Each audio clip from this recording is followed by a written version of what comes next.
కాణిపాకం బ్రహ్మోత్సవాల సందర్భంగా స్వామివారు బ్రహ్మానందంపై ఊరేగుతూ భక్తులకు దర్శనమిచ్చారు. చిత్తూరు జిల్లా ప్రముఖ పుణ్యక్షేత్రమైన కాణిపాకం స్వయంభూ శ్రీ వరసిద్ధి వినాయక స్వామివారి వార్షిక బ్రహ్మోత్సవాల్లో అంగరంగ వైభవంగా జరుగుతున్నాయి. ఇందులో భాగంగా ఆలయంలోని మూల విరాట్కు అభిషేకం నిర్వహించి భక్తులకు దర్శనం కల్పించారు. బ్రహ్మోత్సవాల సందర్భంగా ఆది దేవతలకు అధిపతి అయిన వినాయక స్వామివారిని వివిధ రకాల పుష్పాలతో అలంకరించి ప్రత్యేక పూజలు చేసి సిద్ధి బుద్ధి సమేత శ్రీ స్వామివారి ఉత్సవమూర్తులను అలంకరించడం, ధూప దీప నైవేద్యాలు సమర్పించి తర్వాత స్వామివారి ఉత్సవమూర్తులను రథంపై భక్తులకు ఆసీనులను చేశారు.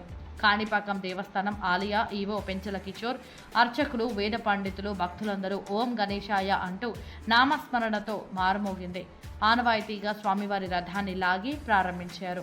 కాణిపాక వరసిద్ధి వినాయకుడు నేడు రథారూఢుడై బ్రహ్మోత్సవాలలో భాగంగా రథోత్సవాన్ని నిర్వహింపజేస్తున్నారు. అత్యంత వైభవంగా జరుగుతున్నటువంటి ఈ రథోత్సవంలో భాగంగా మొదటగా స్వామివారిని రథంలో వేంపు చేసి పూజాది కార్యక్రమాలన్నీ నిర్వహించి రథాన్ని లాగి కొంత దూరంలో పెట్టడం జరుగుతుంది. ఆ తరువాత మధ్యాహ్నం పైన స్వామివారిని రథోత్సవంలో భాగంగా గ్రామోత్సవం నిర్వహించి స్వామివారు భక్తులందరినీ కూడా కటాక్షిస్తారు. ఈ రథోత్సవంలో భాగంగా స్వామివారు గ్రామంలో తిరుగుతూ భక్తుల్ని కటాక్షిస్తూ వారి మొక్కుల్ని తీరుస్తూ అలాగే సకల అభీష్టాలు కూడా నెరవేరుతారనటంలో ఎటువంటి సందేహం లేదు. కావున భక్తులెల్లరూ కూడా స్వామివారిని దర్శించి ధరించవలసిందిగాను అలాగే తమ పాపాలు పోగొట్టుకోవడం కోసం భక్తులెల్లరూ కూడా రథచక్రాలపై మరమరాలు, మిరియాలు, ఉప్పు ఇత్యాదులన్నీ కూడా చల్లి పాపాలు పోగొట్టుకోవాలనేటువంటి భావన చేత చల్లడం జరుగుతూ ఉంటుంది. రథం పైనటువంటి స్వామివారిని దర్శించి ధరించవలసిందిగాను కాణిపాకాన్ని సందర్శించవలసిందిగాను కోరుతూ ఉంది. అనంతరం సిద్ధి బుద్ధి సమేత శ్రీ వరసిద్ధి వినాయక స్వామివారి ఉత్సవమూర్తులను మధ్యాహ్నం 3:10 ప్రారంభించి మేళ తాళాలు, మంగళ వాయిద్యాలతో కాణిపాకం పుర వీధులలో ఊరేగించారు.